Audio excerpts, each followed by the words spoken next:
তো মুহররম মাস আসলে, যদিও ইমাম হুসাইন রাদিয়াল্লাহু তাআলা আনহুর মর্মান্তিক শাহাদাত, এই সিফফিন নামক জায়গায় একটা যুদ্ধ হয়, এই যুদ্ধে ৭০,০০০ মুসলমান শহীদ হয়েছে। উসমান গনির ওই শাহাদাতের রক্তের ফোঁটার চিহ্নটা এখনো তাশখন্দের লাইব্রেরির ওই কোরআনে, যেই কোরআন উসমান গনি পড়তেছিলেন, এই রক্তের চিহ্ন এখনো ১৩৭ নম্বর আয়াতে আছে।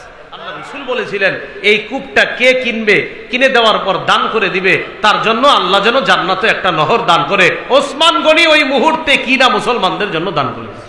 খলিফা হওয়ার পর প্রথম কাজ হবে আপনার ওসমান হত্যার বদলা নেওয়া। মদিনায় গিয়ে আপনি এই কাজটা করবেন। রাতের বেলা আব্দুল্লাহ ইবনে সাবার গোষ্ঠী গিয়ে হযরত আয়েশা সিদ্দিকা রাদিয়াল্লাহু তাআলা আনহা এবং আমিরে মুয়াবিয়ার তাবুর উপর হামলা চালাইছে। وَأَنِحْكُمْ بَيْنَهُمْ بِمَا أَنزَلَ اللَّهُ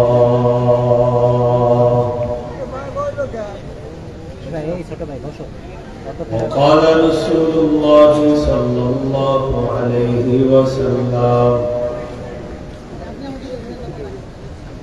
المسلمون كجسد واحد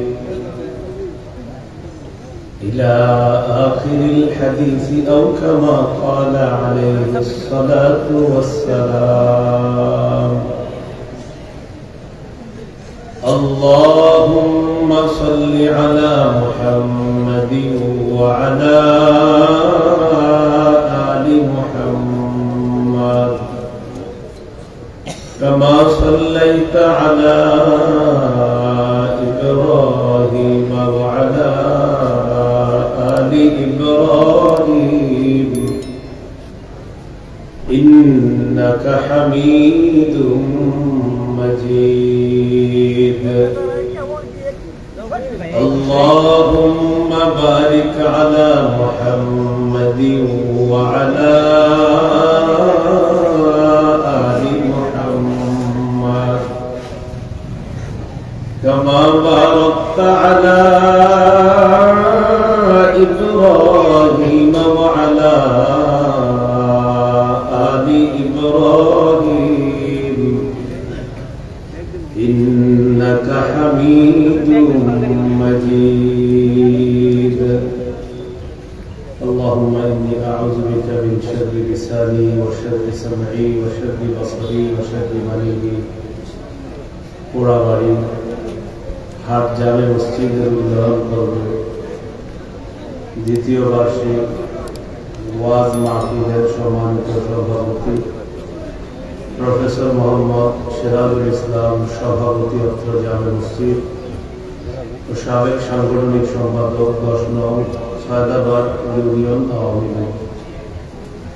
প্রধান অতিথি আলহাজ মোহাম্মদ নবীদুল ইসলাম, চেয়ারম্যান ১০ নং সায়দাবাদ ইউপি ও সাধারণ সম্পাদক ১০ নং সায়দাবাদ ইউনিয়ন আওয়ামী লীগ। প্রধান মেহমান জনাব শামীম তালুকদার লাম, এমডি লাম এন্টারপ্রাইজ। বিশেষ মেহমান আলহাজ মোহাম্মদ সাইফুল ইসলাম তালুকদার, বীর মুক্তিযোদ্ধা, সুদানন্দ। আজকে মাহফিলে আলোচনা পেশ করেছেন মুফতি আরিফ জব্বার কাসিম ভাই, শাইখুল হাদিস, জামিয়া উলুম শরঈয়া মাদ্রাসা ঢাকা।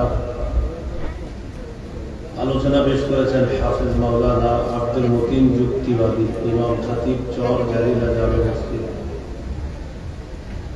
উপস্থিত হযরত উলামায়ে কেরাম, মুসলমান ভাইরা,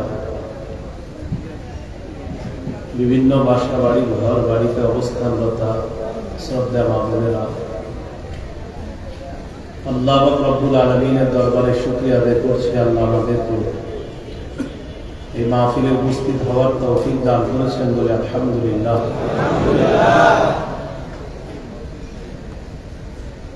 মুহররম মাস চলছে। মুহররম মাস ৪টি সম্মানিত মাসের মধ্যে একটি মাস। এই মাসে মুসলমানদেরকে সাধারণত একটি ঘটনা খুব নাড়া দেয়। রাসূলুল্লাহ সাল্লাল্লাহু আলাইহি সাল্লামের নাতি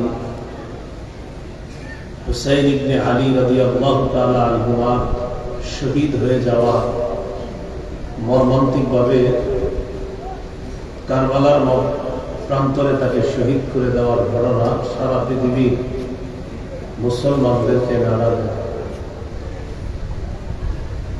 কারবালার আলোচনা কম বেশি সবাই আপনারা শুনেছেন, শুনে থাকেন। আজকে আপনাদের সামনে গুরুত্বপূর্ণ কয়েকটি কথা বলবো। সেটা হলো মুসলমান দ্বন্দ্বের ইতিহাস শুরু হলো কিভাবে। মুসলমান দ্বন্দ্ব, মুসলমান আর কাফেরের মাঝে দ্বন্দ্ব থাকা এটা স্বাভাবিক। ইসলামের বিরোধিতা যারা করবে তাদের সাথে দ্বন্দ্ব থাকা স্বাভাবিক। এক মুসলমান আরেক মুসলমানের সাথে দ্বন্দ্ব লেগে যাওয়া, এটা কিভাবে হলো? প্রথমে মনে রাখবো, আল্লাহর কাছে মনোনীত ধর্ম হলো ইসলাম। আল্লাহ বলেন ইন্নাদ-দীনা ইনদাল্লাহিল ইসলাম। আল্লাহর কাছে মনোনীত ধর্ম হলো ইসলাম। অন্য আয়াতে আল্লাহ বলেন ওয়া মান ইয়াবতাগি গায়রাল ইসলামি দীনান ফালান ইউকবালা মিনহু। কেউ যদি ইসলাম ছাড়া অন্য কোন ধর্ম গ্রহণ করে, অন্য কোনো কিছুকে দিন হিসাবে গ্রহণ করে, এটা কিছুতেই গ্রহণ করা হবে না, কবুল করা হবে না। আল্লাহ আমাদেরকে ইসলাম নামক ধর্ম দান করেছেন, মুসলমান বানিয়েছেন, এই জন্য সকলে বলে আলহামদুলিল্লাহ। ইসলাম কেন শ্রেষ্ঠ ধর্ম? প্রথম কথা, ইসলামের নামটা, ধর্মের নাম যে ইসলাম, এই নামই প্রমাণ করে এটা অন্যান্য ধর্মের চাইতে একদম আলাদা। অন্যান্য ধর্মের নামকরণ কোন ব্যক্তির নামে অথবা অন্য কোন নামকে কেন্দ্র করে রাখা হয়েছে। ইয়াহুদ এক ব্যক্তির নাম, তার নামের সাথে মিল রেখে ইয়াহুদি ধর্ম। ঈসা আলাইহিস সালামকে খ্রিস্টানরা যিশু খ্রিস্ট বলে, সেই হিসাবে তাদের ধর্মের নাম খ্রিস্টান ধর্ম। জরথুষ্ট্র ধর্ম আছে একটা, আবিষ্কারকের নাম জরথুষ্ট্র, ধর্মের নামও জরথুষ্ট্র। বৌদ্ধ ধর্মের নাম তাদের প্রধান যিনি বুদ্ধদেব, তার থেকেই গৌতম বুদ্ধ যিনি, তার থেকেই নামকরণ করা হয়েছে বৌদ্ধ ধর্ম। ইসলাম কোন ব্যক্তি বা কোন প্রতিষ্ঠানের থেকে এই নাম ধার করে নেওয়া হয়েছে এমন না, মানে ইসলাম নামটাই আল্লাহর পক্ষ থেকে মনোনীত অর্থবোধক একটা নাম হলো ইসলাম। ইসলাম অর্থ আত্মসমর্পণ করা। এই জন্য মুসলমান যারা, তারা আল্লাহর সামনে বৌদ্ধ ধর্মের প্রধান যিনি গৌতম বুদ্ধ, তিনি কোন ধর্মীয় গ্রন্থ লেখেননি, লেখানোনি, নিজে লেখাননি, কারো দিয়া লেখানোনি, তো তাদের ধর্মীয় গ্রন্থই নেই। এইভাবে আপনার তাওরাত রদবদল হয়ে গেল। ঈসা নবীকে আল্লাহ দান করলেন ইনজিল কিতাব। এই ইনজিল কিতাব ঈসা নবীকে আল্লাহ দান করার পর, ঈসা নবীকে আল্লাহ যখন উঠায় নিলেন আসমানে, তখন এটার অনুবাদ করা হলো। বলেন তো, অনুবাদ আর মূল কিতাব এক না আলাদা? আলাদা। কোরআনের অনুবাদ, এটাই কি কোরআন? কোরআনের অনুবাদ কি কোরআন? তো অনুবাদ আর মূল কিতাব এটা কখনো এক না। অনুবাদের মধ্যে যার যার মতো অনেক কিছু ঢুকায় দেওয়া যায়। ইনজিল কিতাব আল্লাহ দিলেন ঈসা নবীকে। ইনজিল কিতাবের মধ্যে এত পরিবর্তন করে ফেললো মানুষ, বিকৃত করে ফেললো। নামের পরিবর্তন করে অর্থ লিখে দিল। আহমদ আমাদের নবীর একটা নাম, কোরআনেও আহমদ। মোহাম্মদ আমাদের নবীর নাম, কোরআনেও মোহাম্মদ। ঈসা নবীর নাম, কোরআনেও ঈসা। ইনজিল কিতাবের মধ্যে আমাদের নবীর নাম যে আহমদ, এই আহমদ না লিখা লিখে দিল দ্য প্রেজড ওয়ান। এটা আহমদের অর্থ অধিক প্রশংসাকারী। নামের কখনো অর্থ লেখা হয় না। নাম আপনাদের যার নাম আব্দুর রহমান, কানাডা গেলেও আব্দুর রহমান, আমেরিকা গেলেও আব্দুর রহমান, এখানে নামের পরিবর্তন করে অর্থ লিখে দিল। দ্য প্রেজড ওয়ান দেখলে কে বুঝবো যে এটা আহমদ, এটা মোহাম্মদ সাল্লাল্লাহু আলাইহি সাল্লাম? ঈসা নবীর নাম তারা রাখলো এসিস। নামের শুরুতে তাদের একটা নিয়ম আছে, যে বসানো, যে লাগায়া দিয়া ঈসা নবীর ঈসা নামরে করে দিল জেসিস। ইয়াকুব নবীর নামের শুরুতে রিয়া বাদ দিয়ে তারা বানালো একব। একবের আগে তারা নিয়ম অনুযায়ী যে বসায়া দিল, করে দিল জ্যাকব। তাহলে ইয়াকুব নবীর নাম কি হয়ে গেল? জ্যাকব। ইব্রাহিম নবীর নাম কোরআনেও ইব্রাহিম, 1500 বছর আগে ইব্রাহিম, এখনো ইব্রাহিম। আল্লাহ বলেন ওয়াইদ ইয়ারফাউ ইব্রাহিমুল কওয়াইদ। মুসা নবীর নাম 1500 বছর আগে কোরআনে মুসা, এখনো মুসা। আল্লাহ বলেন ওয়াকাল্লামাল্লাহু মুসা তাকলিমা।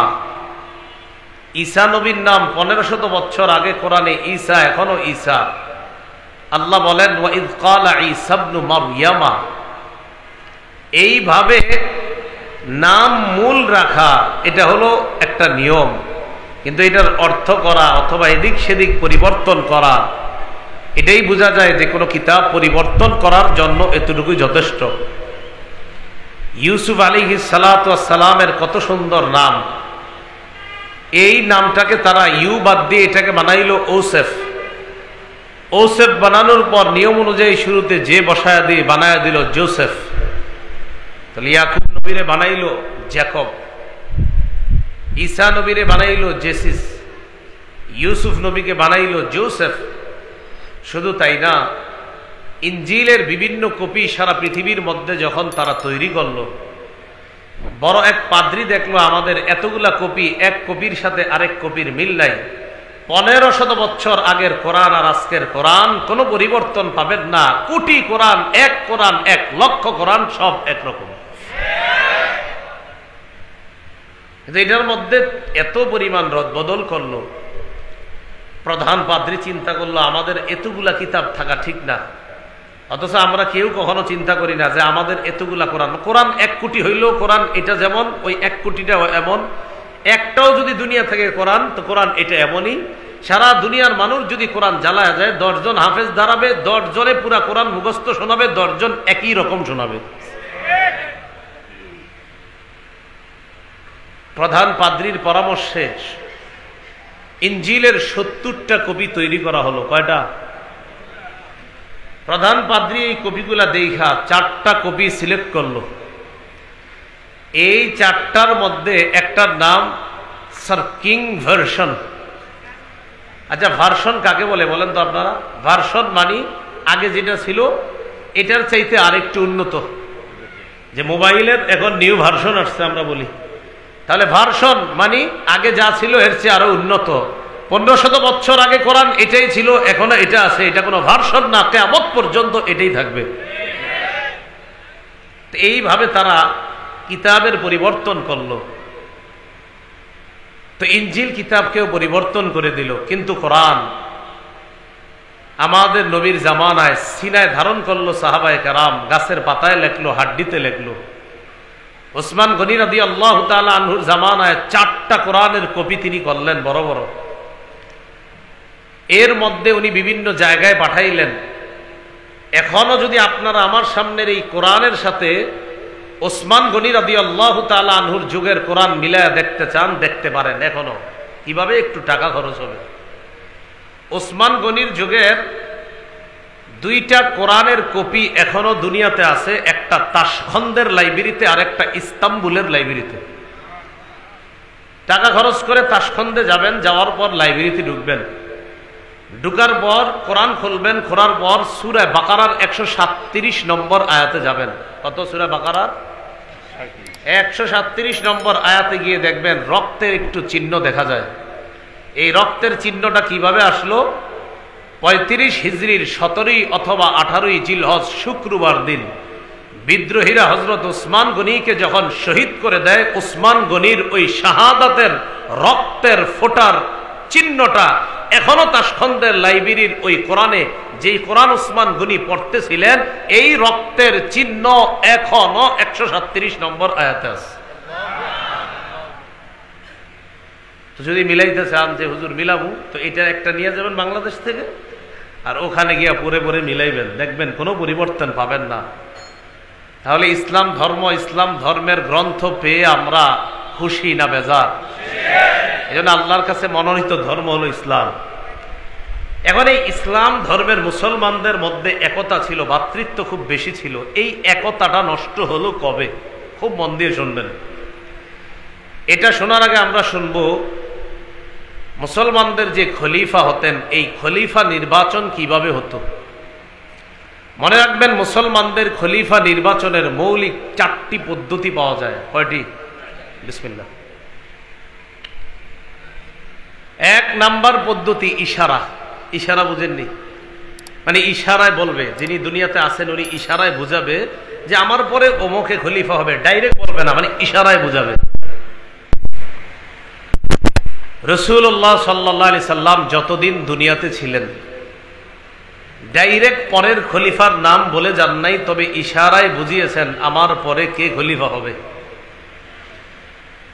ইন্তেকালের আগে 13 দিন অসুস্থ ছিলেন।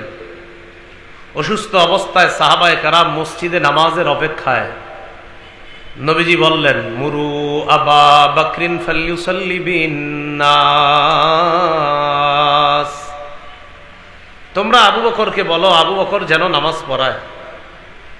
এখন বলেন তো, রসুল জীবিত থাকতেই একজন সাহাবীকে দিয়ে নামাজ পড়ানো, তার মানে রসুল তারপরে সবচেয়ে গুরুত্বপূর্ণ ব্যক্তি মনে করতেছেন আবু বকর সিদ্দিক রাদিয়াল্লাহু তাআলা আনহু। মুসলমানদের খলিফা যিনি হয় তিনি ইমামও হয়, এইটা মনে রাখবেন। মুসলমানদের খলিফা যিনি হয় তিনি মসজিদের খতিব হয়, তিনি ইমামও হন। আবু বকর সিদ্দিককে ইমাম বানায় দেওয়ার দ্বারা বোঝা যাচ্ছে আল্লাহ রসুল চায় মুসলমানরা আবু বকরের নেতৃত্বেই যেন আমার পরে থাকে। ইঙ্গিত। সহিহ বুখারীর বর্ণনা, এক মহিলা আল্লাহ রসুল সাল্লাল্লাহু আলাইহি সাল্লামের কাছে আসছে। জুবাইর ইবনে মুতঈম রাদিয়াল্লাহু তাআলা আনহুর বর্ণনা, এক মহিলা রসুল সাল্লাল্লাহু আলাইহি সাল্লামের কাছে আসছে। আসার পর ফাক্কাল্লামাতহু ফি শাই, কোন একটা বিষয়ে কথা বলছে। ফাআমারাহা বিআমরিন, রাসূলুল্লাহ সাল্লাল্লাহু আলাইহি সাল্লাম মহিলাকে একটা বিষয়ে আদেশ করছে। মহিলা কি জানে শুনলো, শোনার পর নবীজিকে বললেন, ইন লাম আজিদকা, হুজুর আপনারে যদি না পাই তাহলে এই জাতীয় গুরুত্বপূর্ণ মাসালা কোথায় জানবো যদি আপনারে না পাই। ইনলাম আজিদকার ব্যাখ্যা মুহাদ্দিসিনে কেরাম করেছেন, হুজুর ভবিষ্যতে যদি আমি বিপদে পড়ি, ইন আসাবাকাল মাউত, আপনি যদি মারা যান, ফালাম আজিদকা, আর আপনাকে যদি না পাই, ফামা আফআলু, তখন আমি কি করব। বুঝেন, মহিলা বলতেছে, হুজুর আপনি যদি দুনিয়াতে না থাকেন আর যদি আমি কোনো মাসালাগত সমস্যায় পড়ি তখন আমি কি করব। রসুল যে জবাবটা দিলেন, জবাবটা সবাই মন দিয়ে শোনেন। فقال رسول الله صلى الله عليه وسلم إن لم تجديني فأتي أبا بكر, আমাকে যদি না পাও সমস্যা কি, আমার আবু বকর আছে না, আবু বকরের কাছে আইসা সমাধান নিয়ে নিবা। এখান থেকে কি ইঙ্গিত বোঝা যায়? আমার পরে মুসলমানদের বিভিন্ন ঝামেলা যত সমস্যা, এই সমাধানের জন্য মুসলমান যেন কার কাছে আসে? আবু বকর সিদ্দিক রাদিয়াল্লাহু তাআলা আনহুর কাছে। রাসূলুল্লাহ সাল্লাল্লাহু আলাইহি সাল্লামের সাহাবী হুযায়ফা রাদিয়াল্লাহু তাআলা আনহুর বর্ণনা, তিনি বলেন, কুন্না জুলুসান ইনদান নবী সাল্লাল্লাহু আলাইহি ওয়াসাল্লাম, আমরা রাসূলুল্লাহ সাল্লাল্লাহু আলাইহি সাল্লামের কাছে বসা। কথা প্রসঙ্গে নবীজি বললেন, লা আদরি মা বাকাই ফিকুম, আমার জানা নাই আর কতদিন তোমাদের মাঝে থাকবো, মনে হচ্ছে আর বেশি দিন থাকবো না। নবীজির উদ্দেশ্য, নবী এই জাতীয় কথা বলা মানে আর বেশি দিন দুনিয়াতে থাকবেন। তো বলতেছে, আমার জানা নাই আর কতদিন তোমাদের মাঝে থাকবো, আমি না থাকলে কোনো সমস্যা নাই। ফাকতাদু বিল্লাযাইনি মিন বাদি ওয়া আশারা ইলা আবি বকর ওয়া উমার, আমার অবর্তমানে আমার পরে তোমরা ওই দুই ব্যক্তির অনুসরণ করো। ইঙ্গিত করলেন আবু বকর এবং ওমর, আমি যদি না থাকি আবু বকর আর ওমরের অনুসরণ করব। এই হাদিসে দুই সাহাবীর নাম বলে ফেলছে, ইঙ্গিত করে ফেলছে, একজন আবু বকর আরেকজন ওমর। এখান থেকে বোঝা যায় রাসূলের পরে খলিফা হবেন আবু বকর, তারপর হবেন ওমর ফারুক রাদিয়াল্লাহু তাআলা। তাহলে মুসলমানদের খলিফা নির্বাচনের এক নাম্বার পদ্ধতি ইশারা, ডাইরেক্ট কারো নাম না বলা, ইশারা। দুই নম্বর পদ্ধতি, জীবিত খলিফা পরবর্তী খলিফার নাম ঘোষণা করে যাবে, এটা দ্বিতীয় পদ্ধতি। আবু বকর সিদ্দিক রাদিয়াল্লাহু তাআলা আন তার পরবর্তী খলিফার নাম ঘোষণা করে গিয়েছেন যে ওমর ফারুক রাদিয়াল্লাহু তাআলা। অনেক সাহাবীর কাছ থেকে উনি পার্সোনাল অভিমত নিছে, ডাক দিয়ে আচ্ছা ওমর কেমন একটু বলো তো বিভিন্ন জন বলছে খুব ভালো, কেউ কেউ বলছে সব ঠিক আছে, একটু রাগী, বেশি রাগ। আবু বকর সিদ্দিক রাদিয়াল্লাহু তাআলা আনহু বলেন, তোমরা এই কথা বলো, আমি তো দেখছি ওমরের চাইতে এই পদের যোগ্য দুনিয়াতে আর কাউকে দেখছি না আমি। তা আবু বকর সিদ্দিক রাদিয়াল্লাহু তাআলা আনহু পরবর্তী খলিফার নাম ঘোষণা করলেন। এটা গেল দ্বিতীয় পদ্ধতি। তিন নাম্বার পদ্ধতি, জীবিত খলিফা পরের খলিফার নাম ঘোষণা করবে না, শুরা কমিটি বানায়া দিবে, এই কমিটি পরের খলিফা নির্বাচন করবে। ওমর ফারুক রাদিয়াল্লাহু তাআলা 6 জনের একটা শুরা সদস্য বানায়া দিছে, নিজের ছেলেকে এই সদস্যের মধ্যে রাখে নাই, আবার সদস্যদেরকে বলেও দিয়েছে আমার ছেলের নামও প্রস্তাব কইরো না। এটা অনেক ঐতিহাসিকগণ লেখছেন। তো শুরা সদস্য, আবার কেউ কেউ যদি এই জায়গাটায় মতভেদ করেছেন, তো যাই হোক, শুরা সদস্য যেই 6 জনকে বানাইছেন, এই 6 জনকে দায়িত্ব দিলেন আমার পরের খলিফা তোমরা নির্বাচন করবা। এটা তৃতীয় পদ্ধতি। প্রথম ইশারা, দ্বিতীয় পদ্ধতি জীবিত খলিফা নাম ঘোষণা করবে, তৃতীয় পদ্ধতি জীবিত খলিফা একটা শুরা কমিটি গঠন করবে, ওই কমিটি পরের খলিফা নির্বাচন করবে। 4 নম্বর পদ্ধতি, জনগণের মধ্যে একটা দল খলিফার হাতে বায়াত হবে, তখন আস্তে আস্তে অন্যরা বায়াত হবে। এটা 4 নম্বর পদ্ধতি।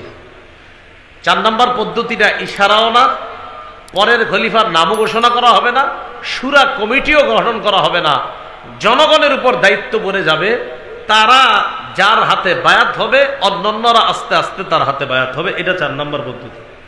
এই কথা বুঝে আসছে আপনাদের? যদি বুঝে থাকেন তাহলে মূল আলোচনায় ঢুকি, খুব মন দিয়ে শুনবেন। মুসলমানদের একতাটা নষ্ট হলো কিভাবে? রাসূলুল্লাহ সাল্লাল্লাহু আলাইহি সাল্লাম মদিনায় আগমন করার আগে মুনাফিকদের অনেক নেতৃত্ব ছিল, মুনাফিকদের এই সেই বিভিন্ন নেতৃত্ব, ইয়াহুদিরাও খুব নেতৃত্ব দেয়। ইয়াহুদিদের ইবাদতখানা ছিল মদিনায়, ইয়াহুদিদের বড় বড় আলেম ছিল মদিনায়।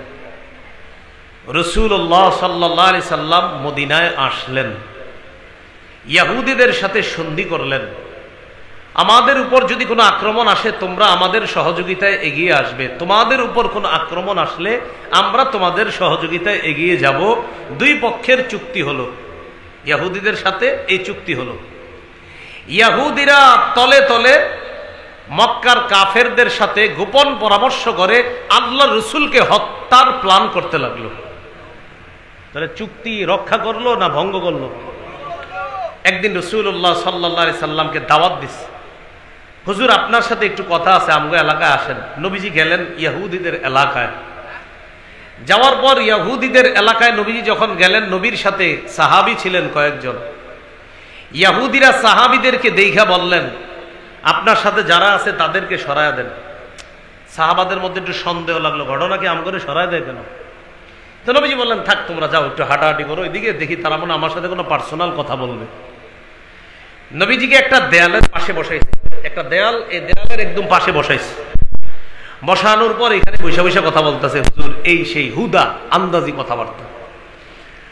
দেয়ালের পাশে বসাইয়া আরেকজনের কাছে একটা পাথর দিয়া উঠাইয়া দিছে, যা তুই দেয়ালের উপরে গিয়ে উঠা, মুহাম্মদ সাল্লাল্লাহু আলাইহি সাল্লাম যেখানে বসা ওই বরাবর উপরে উঠা, উপর থেকে একটা পাথর মুহাম্মদের উপর ফালা, তাকে হত্যা করবি। বুঝে আসছে? এইভাবে হত্যার প্ল্যান করলো। নবীজিকে দেয়ালের পাশে বসায় কথা বলতেছে, আরেকজনে উঠাইয়া দিছে। জিবরিল আমিন আইসা কয় আপনি এখান থেকে তাড়াতাড়ি যান, ইহুদিরা আপনারে মারার প্ল্যান করতেছে। রাসূলুল্লাহ সাল্লাল্লাহু আলাইহি সাল্লাম যখন এই বিষয়টা জানলেন, তাদেরকে আস্তে আস্তে মদিনা থেকে বের করে দেওয়া হলো। গেল তারা খায়বারে। খায়বারে থাকার পরও আস্তে আস্তে মুসলমানদের শাসন আমলেই তাদেরকে খায়বার থেকেও চূড়ান্তভাবে বের করে দেওয়া হলো। মুসলমানদের উত্থান প্রতিদিন বাড়তাছে, ইসলামের জয় জয়কর অবস্থা এখন আর শুধু মক্কা মদিনায় না, সারা দুনিয়ার বিভিন্ন রাষ্ট্রপ্রধানদের সামনেও ইসলাম নিয়ে আলোচনা শুরু হয়ে গেছে। এই বিষয়টা ইহুদিরা কোনোভাবেই মেনে নিতে পারে না। ঘটনা কি? ইসলাম এমনভাবে প্রতিষ্ঠিত কেন হচ্ছে? ইহুদিরা ষড়যন্ত্র করতে লাগলো কিভাবে তাদের এই উত্থান থামানো যায়। নবীর যুগে পারে নাই। আবু বকর সিদ্দিক রাদিয়াল্লাহু তাআলা আন, ওমর ফারুক, এই দুই খলিফার শাসন আমলেও ইহুদিরা কোনো প্ল্যান করতে পারে নাই, কারণ তারা দুজন খুব বিচক্ষণ ছিলেন, জানে যে তাদের আমলে কিছু করা যাবে না। তৃতীয় খলিফা হলেন হযরত উসমান গনি রাদিয়াল্লাহু তাআলা আন। হযরত উসমান গনি একদিক দিয়ে ছিলেন ধনী মানুষ, আবার শাসক ছিলেন, অন্য দিক দিয়ে তিনি খুব নরম মানুষ ছিলেন, দয়ালু মানুষ ছিলেন, সবচেয়ে দানবীর ছিলেন সাহাবীদের মধ্যে। উসমান গনি দয়ালু হওয়াটা ইহুদিরা দুর্বল হিসাবে নিল, যে উনি তো একটু নরম মানুষ, এটাকে দুর্বলতা হিসাবে নিল ইহুদিরা। এবার 6টা দেশের নাম বলবো, মুখস্থ রাখবেন। 1 নাম্বার ইয়ামান, বলেন কি? 2 মদিনা, 3 বসরা, 4 কুফা, 5 শাম, 6 মিশর। মনে থাকবে? 1 নাম্বার ইয়ামান, 2 নাম্বার মদিনা, 3 নাম্বার বসরা, 4 নাম্বার কুফা, 5 নাম্বার শাম বা সিরিয়া, 6 নাম্বার মিশর। কয়টা নাম বললাম? এই 6 নাম মনে রাখবেন, কাজে লাগবে। ইয়ামানের সনআ নামক এলাকায় এক ব্যক্তির জন্ম, তার নাম আব্দুল্লাহ ইবনে সাবা। কি নাম? আব্দুল্লাহ ইবনে সাবা। ইহুদিদের বড় এক পণ্ডিত। এই আব্দুল্লাহ ইবনে সাবাও প্ল্যান করে মুসলমানদের এত উত্থান সহ্য হয় না, কিভাবে ঠেকানো যায়। আব্দুল্লাহ ইবনে সাবা আবু বকর ওমর ফারুকের যুগে সাহস করে নাই মুসলমানদের বিরুদ্ধে কিছু করার জন্য, বাকি প্ল্যান করতেছে। বিসমিল্লাহ। ইবনে সাবা এবং ইহুদিরা চিন্তা করে দেখলো যে মুসলমানদের এই উত্থানের রহস্য কি। ইহুদিরা গবেষণা করে মুসলমানদের এই উত্থানের একটা রহস্য খুঁজে পেয়েছে। বলেন কয়টা? এই জিনিসটা মনে রাখবেন যে মুসলমানদের এত উত্থানের কারণ তাদের মাঝে একতা, তারা ঐক্যবদ্ধ একটা জাতি। বলেন আলহামদুলিল্লাহ।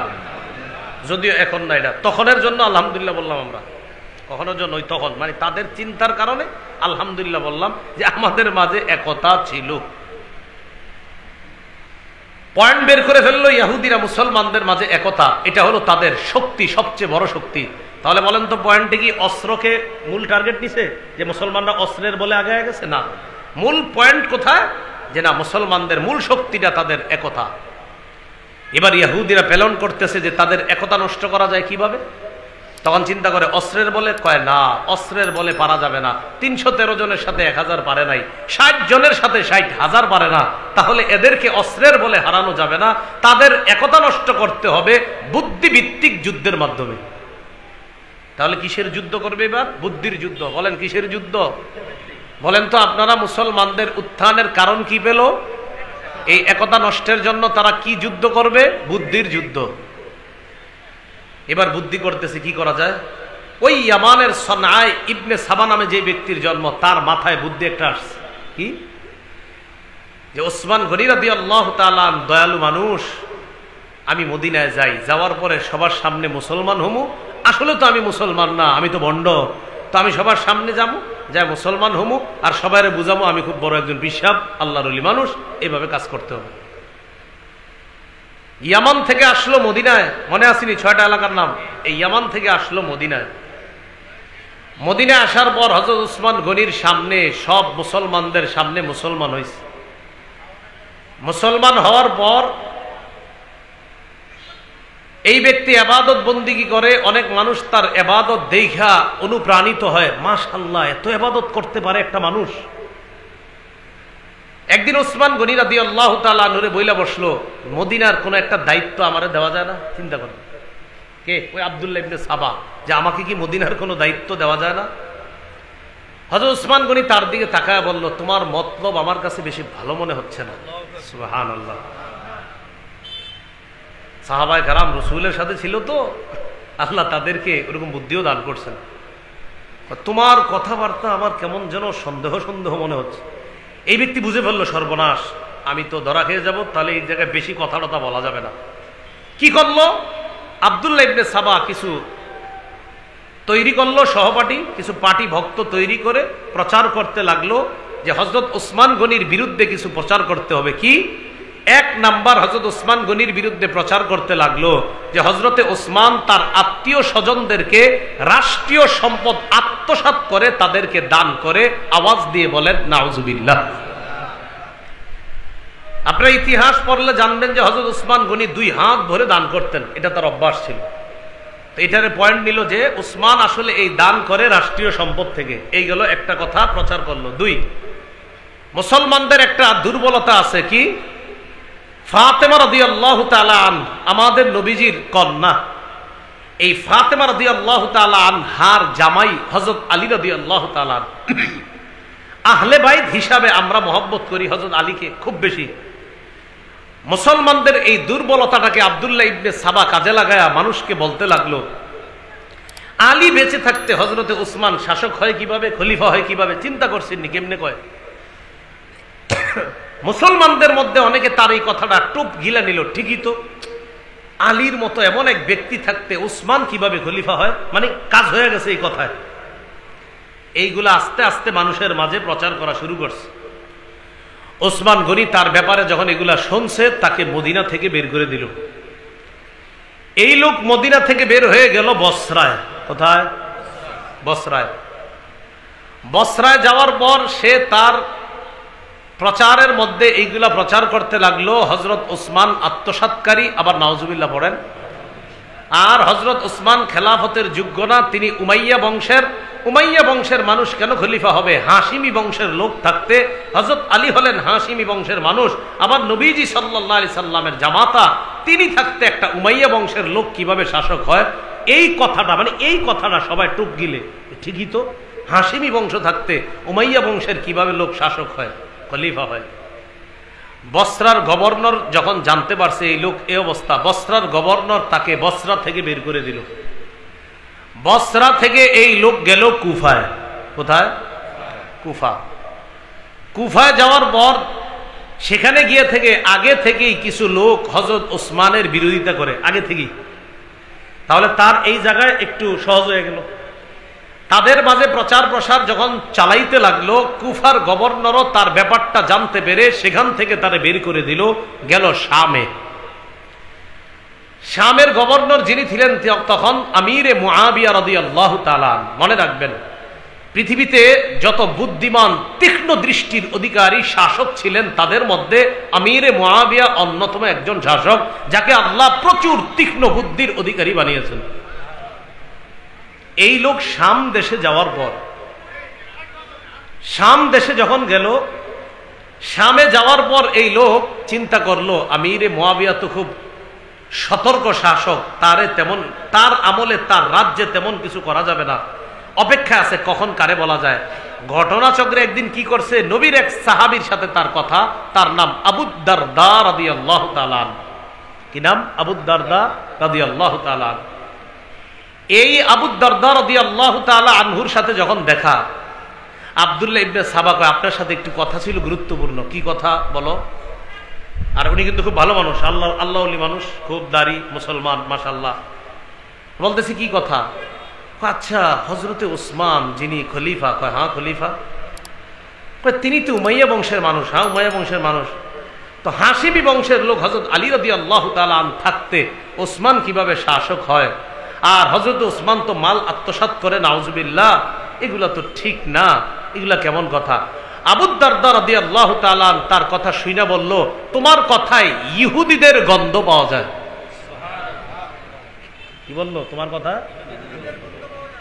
তোমার তো ভালো মনে হচ্ছে না, তুমি কি আসলে ইসলাম প্রচার করো না অন্য কিছু? সাহাবী বলে ফেলছে। এই ব্যক্তি বুঝে গেল যে ঘটনা তো খারাপ, বেশি কথা বলা যাবে না, আবার চুপচাপ রইল। অনেকদিন পর রসুলের আরেক সাহাবী উবাদা ইবনে সামিত রাদিয়াল্লাহু তাআলা আনহুর সাথে দেখা। আপনাকে কিছু কথা বলতাম। কি কথা? উবাদা ইবনে সামিতকে এবার হযরত উসমানের বিরুদ্ধে যখন বলা শুরু করবে, উবাদা ইবনে সামিত কিছু না বইলা কয় আসো। হাত ধইরা আমিরে মুয়াবিয়ার কাছে লয়ে গেছে। এই লোকরা আমার ভালো মনে হইতেছে না, কিছু একটা করেন। আমিরে মুয়াবিয়া চিন্তা করলেন, এরে যদি এখন কিছু করি, এর দাড়ি আছে, টুপি আছে, অন্যান্যরা বলবে টুপি দাড়িওয়ালা, আরেক টুপি দাড়িওয়ালারে ধরছে। আমিরে মুয়াবিয়া অনেক চিন্তা ভাবনা করে ফিতনা থেকে বাঁচার আশঙ্কায় তাকে শাম থেকে বের করে দিল। শাম থেকে এই লোক গেল মিশর, ইয়ামান থেকে আসলো মদিনা, মদিনা থেকে বসরা, বসরা থেকে কুফা, কুফা থেকে শাম, শাম থেকে মিশর। মিশর যাওয়ার পর দেখে এই জায়গা তার জন্য উর্বর, তার মিশন সাকসেস করার জন্য মিশরকেই বেছে নেওয়া যায়। এই জন্য মনে রাখবেন, মুহররম আসলে যত উল্টা পাল্টা রুসুম দেখা যায় এগুলা সব গোড়া মিশর, কুফা, ওখান থেকে আসছে। মিশর যাওয়ার পর তার প্রচার প্রচারণা ভালোভাবে চালাইতে লাগলো। উসমান গনি রাদিয়াল্লাহু তাআলা আনহুর বিরুদ্ধে এক দল মানুষকে তৈরি করে ফেললো। সকলে বলেন ইন্না লিল্লাহ। ঠিক হলো না? এটা মুসিবত হয়ে গেল মুসলমানদের জন্য। মিশরের গভর্নর যখন তার ব্যাপারে জানতে পারছে, তাকে মিশর থেকে বের করে দেওয়ার প্রস্তুতি নিল, তুমি মিশর থেকে বের হও, যাও।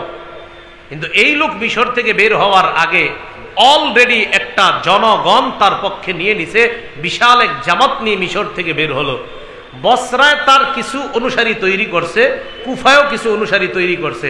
বসরা, কুফা আর মিশর, এই তিন অঞ্চলের বিরাট একটা জামাত নিয়ে আবার সে মদিনায় রওনা করলো। আব্দুল্লাহ ইবনে সাবা মদিনার বাহিরে অবস্থান করে করে হযরত উসমানের বিরুদ্ধে এবার 4টা অভিযোগ আনছে। বলেন কয়টা? 4টা।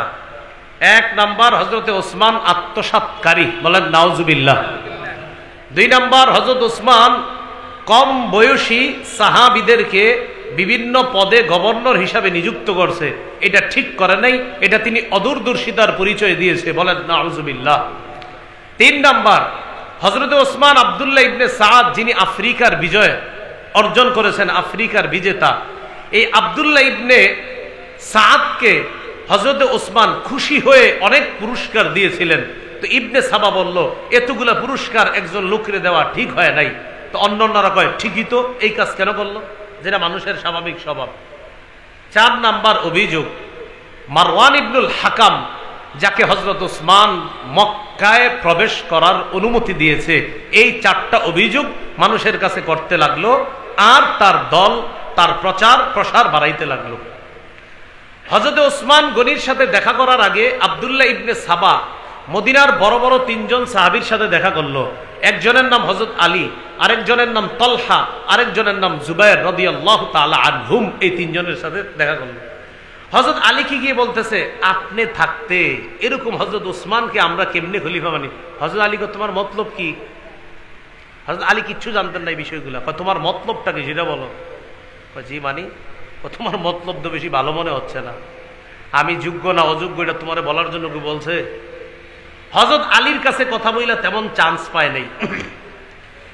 হযরত ওসমান গনি মসজিদে জুমার নামাজ পড়াইতে মিম্বরে দাঁড়ায়, এই আব্দুল্লাহ ইবনে সাবা তার দলবল নিয়ে মসজিদে দাঁড়ায় বিদ্রোহ ঘোষণা করলো। তো অনেক মুসলমান মসজিদে দাঁড়ায় গেছে আশেপাশে, দেখতে তো মুসলমানই, আসলে তো ভিতরে অন্য কিছু অনেকের ভিতরে। তো মুসলমানরা দাঁড়ায় হযরত ওসমানের বিরুদ্ধে বিদ্রোহ। হযরত ওসমান বললেন, আচ্ছা তোমাদের সমস্যা কোথায় সেটা বলো। ওসমান গনিকে তখন বলল, 4টা সমস্যা আপনার। 1, আপনি মাল আত্মসাৎ করেন, এই বিষয়টা কি আপনি জানেন? ওসমান গনি রে কয়। ওসমান গনি কয়, আচ্ছা এই বুঝি কথা। হ্যাঁ। কয়, শোনো, আল্লাহ আমারে যে পরিমাণ সম্পদ দান করেছেন, আমি খলিফা হওয়ার পর খলিফা হিসাবে যে ভাতা নেয়, 1টি টাকাও রাষ্ট্রীয় কোষাগার থেকে এখনো পর্যন্ত ভাতা গ্রহণ করি না। মাল আত্মসাৎ দূরের কথা, আরে আমি নিজের বেতনটাও তো এই পর্যন্ত গ্রহণ করিনি। আমি হাত ভরে যা দান করি এগুলো সব আমার নিজস্ব সম্পদ থেকে দান করি, রাষ্ট্রীয় সম্পদ না। বলো দ্বিতীয় অভিযোগ কি? আপনি কম বয়সীদেরকে গভর্নর বানায়া দিছেন, হযরত উসমান বললেন, কম বয়সীদেরকে দায়িত্ব দেওয়ার ঘটনা নবীর যুগেও ঘটছে, এটা শুধু আমি ঘটাই নেই। কিভাবে? রাসূলের নাতি উসামা ইবনে যায়েদ, পালক পুত্র যায়েদ ইবনে হারেসার ছেলে উসামা, এই উসামার বয়স যখন 17 রাদিয়াল্লাহু তাআলা, 17 বছর বয়সে বিভিন্ন যুদ্ধের আমির বানায়া বয়স্ক সাহাবীদেরকে তার সাথে পাঠাইছে। অথচ সাহাবী আমির যিনি মাত্র 17 বছর বয়স, তার অধীনে বয়স্ক সাহাবীদেরকে রাসূল পাঠিয়েছে। অতএব আল্লাহ রাসূল যোগ্যতা থাকার কারণে একজন কম বয়সী সাহাবীকে আমির বানিয়েছে। আমিও যোগ্যতা থাকার কারণে বিভিন্ন কম বয়সীদেরকেও গভর্নর বানিয়েছি। অতএব আমি আল্লাহ রাসূলের কর্মপন্থার বিরোধী কিছু করি নাই। এরপরের অভিযোগ কি? আপনি আব্দুল্লাহ ইবনে সাদকে এত পুরস্কার দিচ্ছেন, এটা ঠিক করেন না। ও আচ্ছা, এটা তোমার অভিযোগ? এটা তো কোনো অভিযোগ না, এটা পুরস্কার হিসাবে তাকে দিছি, এত বড় একটা অঞ্চল বিজয় করছে তাই দিলাম। মানে আপনি এটা ঠিক করেন নাই। তো অনেক মুসলমান তো তার পক্ষে, আপনার দেখতে শুনতে আর কি মুসলমান। ওসমান গনি বলল, ঠিক আছে পুরস্কার ফিরায় আনলাম, হইল তো, তাও তুমি ভেজাল করো না। 4 নাম্বার কি? 4 নাম্বার আরেকটা অভিযোগ হলো, এই মারওয়ান ইবনুল হাকামকে আপনি মক্কায় ঢুকতে দিয়েছেন। ওসমান বললেন, একজন মুসলমান মক্কায় আসবে, মক্কা মদিনা মুসলমানদের জন্য নিরাপদ, এখানে আমি বাধা দেওয়ার কে? রাসূল সাল্লাল্লাহু আলাইহি সাল্লাম পর্যন্ত বাধা দেয় নাই, আমি একজন মুসলমানকে মক্কায় আসতে কিভাবে বাধা দিই? অতএব তোমার 4টা অভিযোগের মধ্যে একটা শুধু আমলে নিলাম, যে আব্দুল্লাহ ইবনে সাদকে যে পুরস্কার দিলাম, ঠিক আছে ভাই, আমি এটা ফিরে আনলাম। তারপরেও তুমি পরিস্থিতি ঘোলাটে করো না, দেখো আমি ঝগড়া বিবাদ এগুলা পছন্দ করি না। আব্দুল্লাহ ইবনে সাবা দেখে, না এই লোকরে তো এগুলা বইলাও কাম হইতাছে না। মদিনার বাহিরে 3 মঞ্জিল দূরে গেছে, দূরে গিয়ে নিজে একটা চিঠি লেখছে নিজে। এই চিঠির মধ্যে লেখা, ওসমানের পক্ষ থেকে আদেশ করা হলো, মিশরের মানুষগুলা মিশর যাওয়ার পর মিশরের গভর্নর যে আছো, তুমি এই মিশরের মানুষগুলারে হত্যা করবা। কার পক্ষ থেকে চিঠি লেখা? উসমানের পক্ষ থেকে। আসলে হযরত উসমান লেখে নাই, লেখছে আব্দুল্লাহ ইবনে সাবা। লেখা হযরত উসমানের নামে প্রচার করতেছে। দেখেন একজন খলিফা কেমনে মানুষগুলারে মারার হুকুম করলো। তো এই কথা যখন হযরত আলী রাদিয়াল্লাহু তাআলা আনহুর কানে আসছে, হযরত আলী বললেন, তাই নাকি? হ্যাঁ। হযরত আলী তো বিচক্ষণ সাহাবী, কয় ঠিক আছে দেখি।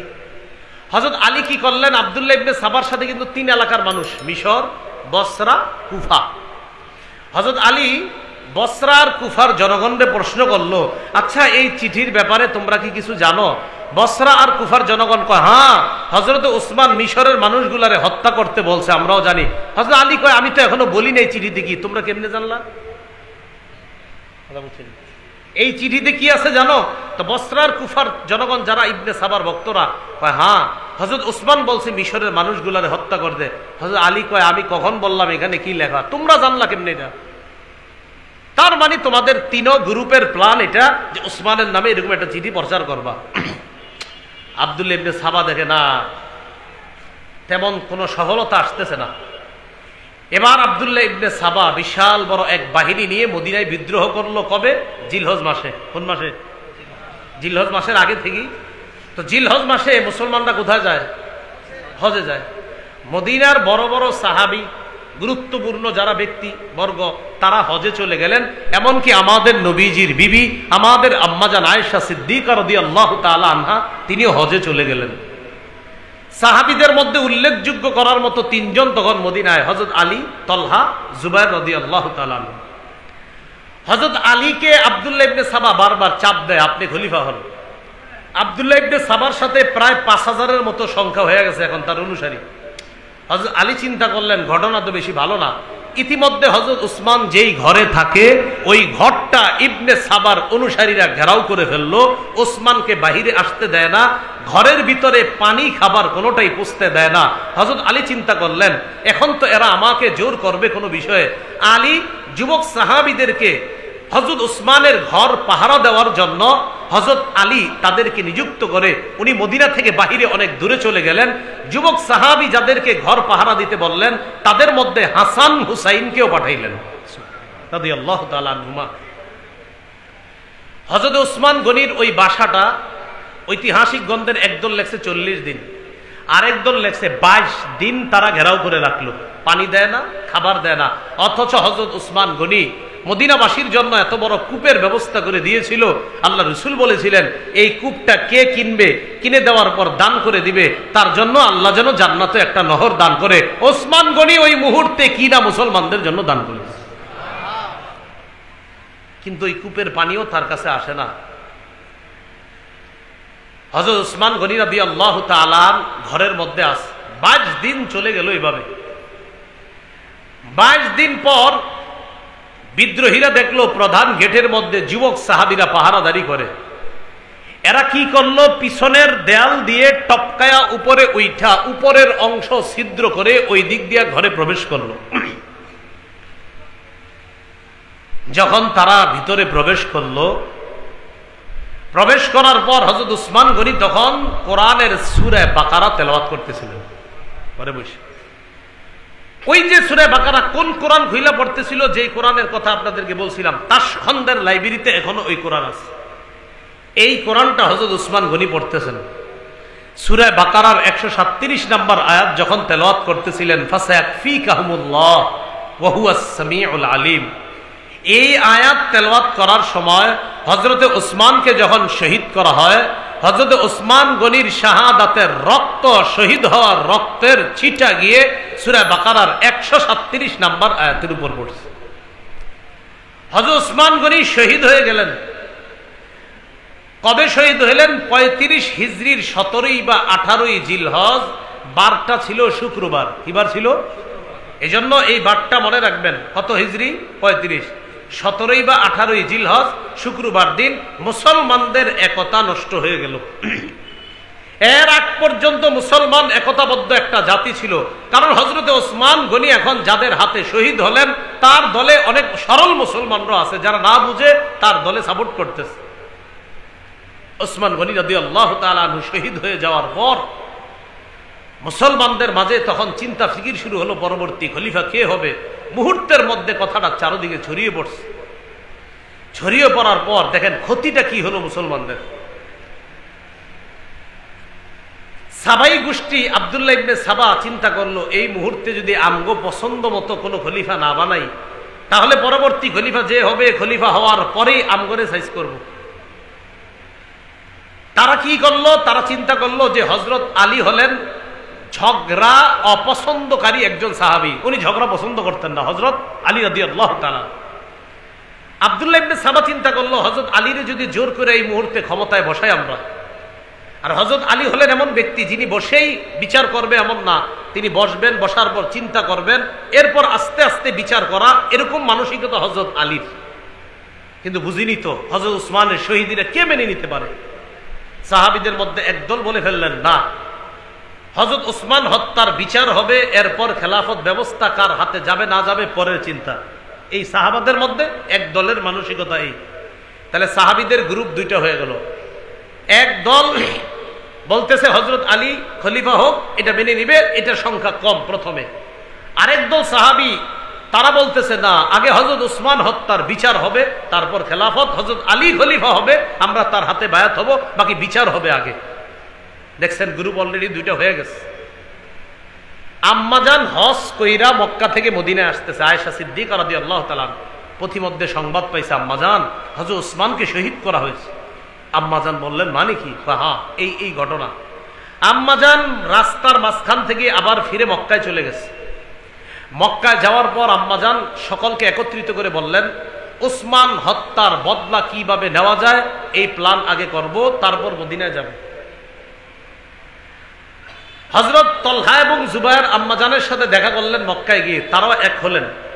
আম্মাজান বললেন, হযরত ওসমানকে শহীদ করার প্ল্যান হয়েছে কোত্থেকে? বলে বসরা এবং কুফা থেকে। চলো বসরা এবং কুফায় যাই, সেখান থেকেও আমরা ওসমান হত্যার বদলার প্ল্যান করব। আম্মাজান বসরায় চলে গেলেন দলবল নিয়ে। হযরত আলী রাদিয়াল্লাহু তাআলা চিন্তায় পড়ে গেলেন যে আম্মাজান মানে ওনার শাশুড়ি, আলী রাদিয়াল্লাহু তাআলা নূর শাশুড়ি।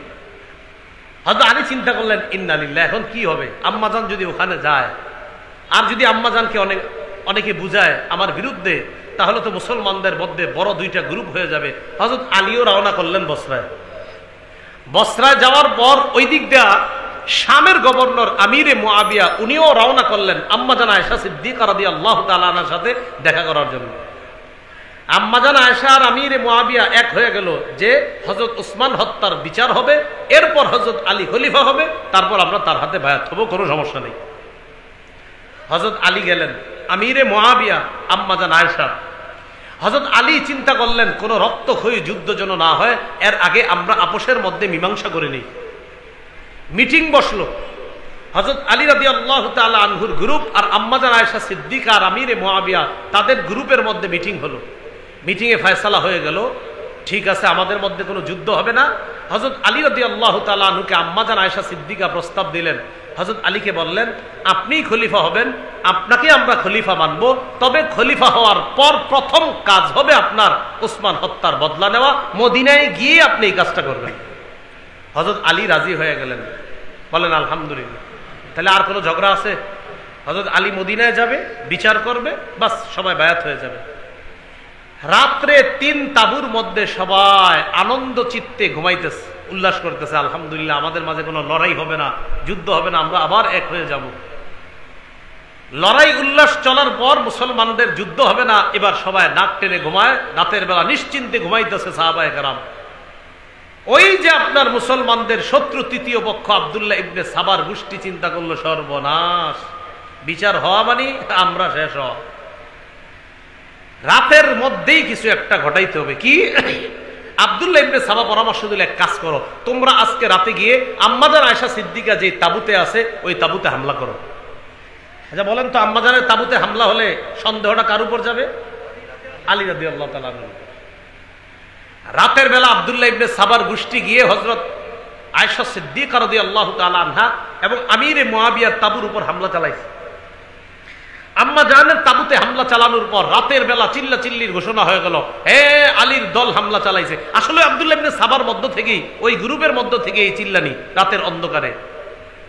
কে কারে আর দেখে, অন্ধকারের মধ্যেই লড়াই শুরু, কঠিন লড়াই। আম্মা জান ওটের উপরে বৈশা আছে, আম্মাজান যতক্ষণ বসা ততক্ষণ লড়াই চলতেছে। কারা? 2 গ্রুপ, একজন মুসলমান, পরের গ্রুপ যারা তারাও মুসলমান, অর্থাৎ পক্ষ এরাও মুসলমান, প্রতিপক্ষ এরাও মুসলমান। কি আশ্চর্য কথা! মুসলমান মুসলমানের সাথে লড়াই চলতেছে, তৃতীয় পক্ষ সাবাই গোষ্ঠী হাসাহাসি করতেছে। এরা কিন্তু আছে আড়ালে আড়ালে, এরাও লড়াইয়ের মধ্যে আছে আর কি, কিন্তু এরা খুব সতর্ক।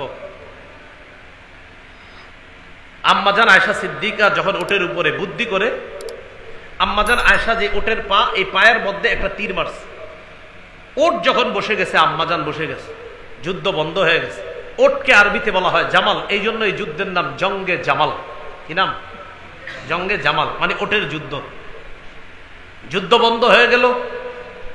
যুদ্ধ বন্ধ হয়ে যাওয়ার পর আম্মাজান মক্কায় চলে গেলেন। আমিরে মুআবিয়া রাদিয়াল্লাহু তাআলা আনহু এবার হযরত আলী রাদিয়াল্লাহু তাআলা আনহুর সৈনিক যারা, তাদের উপর আপনার চালাইলো, ব্লেম দিতে লাগলো যে আপনারা এটা করছেন। আসলে তো হযরত আলী রাদিয়াল্লাহু তাআলা আনহু বা তার দলের খাঁটি মুসলমান কিছুই জানে না এটা। ইতিমধ্যে আমিরে মুআবিয়া আর হযরত আলী রাদিয়াল্লাহু তাআলা আনহুর মাঝে মোটামুটি একটা ইখতিলাফ শুরু হয়ে গেল। এই ইখতিলাফ আপনার শুরু হওয়ার পর এই ইখতিলাফ গিয়ে পৌঁছে কোন পর্যন্ত? আব্দুল্লাহ ইবনে সাবার গোষ্ঠী 2 গ্রুপের মধ্যে একটা লড়াই লাগাই দিল যে এক দল আরেক দলকে দেখতে পারে না, এরকম বলে বলে আমিরে মুআবিয়াও রওনা করলেন, এই দিক দিয়ে হযরত আলীও রওনা করলেন। ইরাক এবং বসরার মাঝামাঝি একটা জায়গা আছে, নাম সিফফিন। এই সিফফিন নামক জায়গায় একটা যুদ্ধ হয়। এই যুদ্ধে 70,000 মুসলমান শহীদ হয়েছে। 1000 পক্ষ, এরা কারা? প্রতিপক্ষ। এই জঙ্গে জামাল আর জঙ্গে সিফফিন 2 যুদ্ধ মিলে 90,000 মুসলমান শহীদ হয়েছে। তাহলে বলেন তো ক্ষতি কাদের হলো? একতা নষ্ট করলো কারা? আব্দুল্লাহ ইবনে সাবা একতা নষ্ট করলো, মুসলমানদের ক্ষতি হয়ে গেল। এই যে ক্ষতি শুরু হলো, আজও পর্যন্ত মুসলমানদের সেই একতা এখনো পর্যন্ত ফিরে আসে নাই। তো মুহররম মাস আসলে যদিও ইমাম হুসাইন রাদিয়াল্লাহু তাআলা আনহুর মর্মান্তিক শাহাদাত, সেই লম্বা আলোচনার দিকে আমি যাব না। কারবালার ঘটনা, ওই ঘটনা আপনারা কম বেশি শুনে থাকেন, শোনেন কি কি কারণে কারবালার ঘটনাটা ঘটেছে। আমি শুধু এতটুকু বললাম, আমাদের একতাটা বুদ্ধি দিয়ে নষ্ট করলো, এরপর আমাদের এই যে ক্ষতি শুরু হলো, আজও পর্যন্ত এই ক্ষতি চলছে। শুধু কি চলছে, একই মঞ্চে আমি এখানে বসা, পাশে আরেক হুজুর বসায়া দেন, দুইজনের দুই মাইক দেন, আমি বলছি ওনার বিরুদ্ধে, উনি বলে আমার বিরুদ্ধে, এখানেই তো এক হতে পারছি না। তো এই জন্য আমরা আমাদের সেই একতাটা, এটা আবার ফিরে আসতে হবে। আল্লাহ পাক রব্বুল আলামিন আমাদের সকলকে খেলাফত ব্যবস্থা ধ্বংসের যে মূল কারণটা বলা হলো, একতা নষ্ট করে দেওয়া, এই একতা যেন আবার আমাদের মাঝে ফিরে আসে, আমরা ঐক্যবদ্ধ চেষ্টা করা, আল্লাহ তৌফিক দান করেন। ইউটিউবার ভাইরা নতুন কি একটা ঘোষণা জানেন আপনারা? আমার হ্যাঁ পরিচিত অনেককে দেখা যাচ্ছে, সপ্তাহে আপনারা আর ডেলি ভিডিও করবেন না। আপনাদেরকে বিভিন্ন কথা বিভিন্ন জায়গায় বলার পরে আপনারা শোনেন না। মসজিদের ভিতরে, মাদ্রাসার ভিতরে বলছিলাম আপনারা এই ভিডিও নিয়ে না যাওয়ার জন্য। আপনারা এত পরিমাণ মসজিদের ভিতরে ভিডিও নিয়ে যান, তখন মসজিদের ভাব গাম্ভীর্য আর ঠিক থাকে না। অনেক মুসল্লিরা বলা বলি করতে থাকে, এনে কি শুটিং দেখতে আসছি না নামাজ পড়তে আসছি, এরকমও বলে। তো এটা আপনারা এত পরিমাণ করছেন, যার কারণে বিভিন্ন জায়গায় উস্তাদদের থেকেও আমার কথা শুনতে হয়। এই কারণে আপনাদেরকে আমি বলেছিলাম, আপনারা প্রতিদিন আর ভিডিও করবেন না। অলরেডি আপনারা, আমি জানি, আমার সংবাদ পেয়েছেন, প্রতি সপ্তাহের শুধু রবিবারে কোনো মাঠের মাহফিল থাকলে সেটা রেকর্ড করতে পারবেন। রবিবার ছাড়া, প্রতি সপ্তাহের শুধু রবিবার ছাড়া, রবিবার যদি মাহফিল থাকে কোথাও সেদিন রেকর্ড করতে পারবেন। যদি মাহফিল না থাকে এছাড়া অন্য কোনো দিন মেহেরবানি করে আল্লাহর হস্তে যায় না। যদি বলেন পা ধরতে আসেন মঞ্চে, আমি পা ধরে বলি, আপনাদেরকে তো ভালো অন্যভাবে বললে হয় না, আজকে পা ধরেই বলে আসেন, এরপর আপনারা যাবেন না।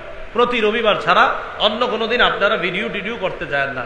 আজকে আমি সুন্দরভাবে বলছি, অন্যদিন আমি বলবো কিভাবে, কর্তৃপক্ষকে বলবো আপনারা খোলেন, তারপর মঞ্চে উঠবো। আর কর্তৃপক্ষ যখন দেখবে আমি মঞ্চে আসি না, এরা খুলতে বাধ্য হবে। সেই জন্য আপনারা এটা করবেন না। তো ঠিক আছে, ইনশাল্লাহ আমরা যা শুনলাম এর উপরে আল্লাহ আমাদের সকলকে আমল করার তৌফিক দান করুক। তাহলে আমাদের একতা আবার জরুরি না বলেন? আমরা ঐক্যবদ্ধ একটা জাতি জন্য হতে পারি, আল্লাহ তৌফিক দান করুন। মসজিদের উন্নয়ন কল্পে যদি আর কেউ দান করতে চান, শেষের দিকে আপনারা দান করতে পারেন খুব দ্রুত। আর কেউ যদি থাকেন দান করার, আচ্ছা বসি বসি আমরা রুমাল নিয়ে যাবে, আমরা যে যা পারি মসজিদের জন্য দান করি। যান, রুমাল যাদের কাছে দায়িত্ব দেওয়া হয়েছে, আমরা রুমাল নিয়ে যাই।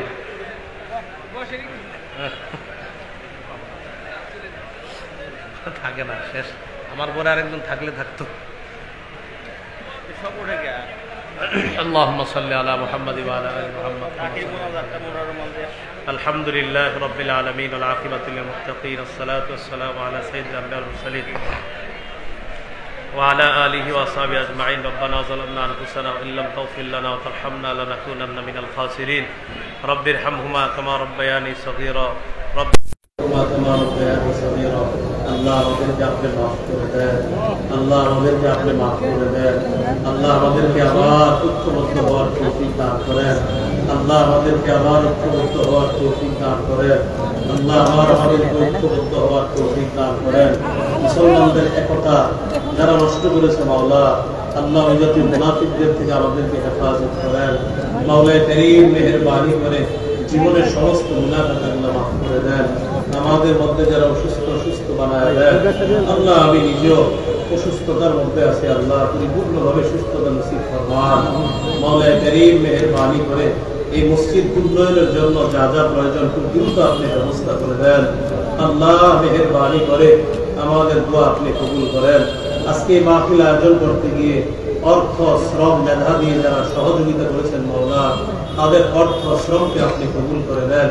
এই মাহফিলের সাথে যারা অঙ্গাঙ্গিভাবে জড়িত ছিল মাওলা, উলামায়ে কেরাম, উলামায়ে ইজম সহ এলাকাবাসীর সর্বস্তরের যারা সহযোগিতা করেছে মাওলা, মেহেরবানি করে আল্লাহ তাদের এই খেদমতকে আপনি কবুল করে উভয়ের জগতে জাযায়ে খায়ের দান করেন।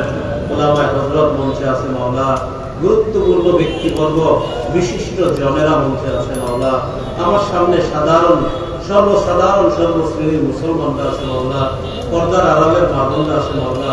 আল্লাহ আমি বুঝাইতে চেয়েছিলাম মাওলা যে আমাদের একতা কতটা জরুরি, আল্লাহ যেভাবে বললে বুঝতে উত্তর ওইভাবে আমি বলতে পারি না, এই কথা নিশ্চিত, কিন্তু আপনি বুঝে দিলেই তো হয়। আল্লাহ মেহেরবানি করে আজকের আলোচনার মূল পয়েন্টগুলো যেন আমরা সবাই বুঝতে পারি, তৌফিক দান করেন। আল্লাহ, আমরা কত সুন্দর একটা জাতি ছিলাম মওলা। আল্লাহ তৃতীয় পক্ষ আমাদের এই জাতীয়তা, আমাদের ঐক্যের সৌন্দর্যতা নষ্ট করে দিয়েছে মওলা। এই বিষয়গুলো যেন আমরা সবাই বুঝে আপোষের মধ্যে আবার মিল মহব্বতে চলতে পারি, তৌফিক দান করেন। আল্লাহ, ওই যে একতা নষ্ট হয়েছে, এখনো আমাদের মধ্যে আল্লাহ একই শ্রেণীর মুসলমানদের মধ্যে এই দ্বন্দ্বের লড়াই চলতেছে মওলা। আল্লাহ মেহেরবানি করে এই দ্বন্দ্ব নিরসন করে আমাদেরকে এক নেক হওয়ার তৌফিক দান করেন।